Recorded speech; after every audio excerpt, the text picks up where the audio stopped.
দেশ গড়ার শপথ নিন, ধানের শীষে ভোট দিন। এই স্লোগান নিয়ে নাটোরের লালপুরে বিএনপির ধানের শীষে প্রার্থী ব্যারিস্টার ফারজানা শারমিন পুতুলের পক্ষে নির্বাচনী প্রচারণা মিছিল অনুষ্ঠিত হয়েছে। 16-17 নভেম্বর বিকালে উপজেলার ভেল্লাবাড়িয়া মাঠে দুরদুরিয়া ইউনিয়ন বিএনপির আয়োজনে এই অনুষ্ঠান অনুষ্ঠিত হয়। উক্ত অনুষ্ঠানে দুরদুরিয়া ইউনিয়নের প্রধান সড়ক প্রদক্ষিণ করে শত শত নারী, পুরুষ, বৃদ্ধ, শিশু সবাই এই প্রচার মিছিলে অংশগ্রহণ করেন। মিছিল শেষে ভেল্লাবাড়িয়া মাদ্রাসা মাঠে একটি অনুষ্ঠান অনুষ্ঠিত হয়। অনুষ্ঠানে দুরদুরিয়া ইউনিয়ন বিএনপির সাবেক ভারপ্রাপ্ত সাধারণ সম্পাদক শহীদুল ইসলামের সভাপতিত্বে প্রধান অতিথি হিসেবে উপস্থিত ছিলেন দুরদুরিয়া ইউনিয়ন বিএনপির সাবেক সভাপতি তাহমিদুর রহমান। এ সময় অন্যান্যদের মধ্যে উপস্থিত ছিলেন বিএনপি নেত্রী সুজিয়া খাতুন ও ছাত্রদল নেতা রুবেল ইসলাম প্রমুখ।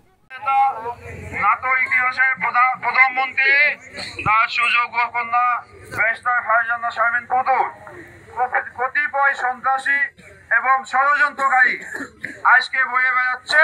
কি বলছে যে 5 তারিখের পরে পুতুল আসছে, কিন্তু আপনারা একটি বিষয় সবাই জানেন, এই পুতুল 22 সালের আসামি, 1 নম্বর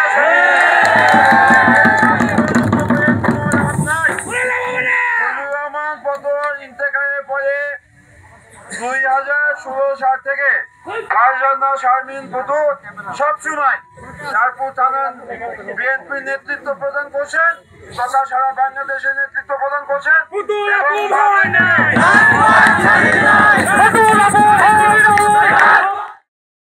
report AZ Sujan, NAN TV, Natore.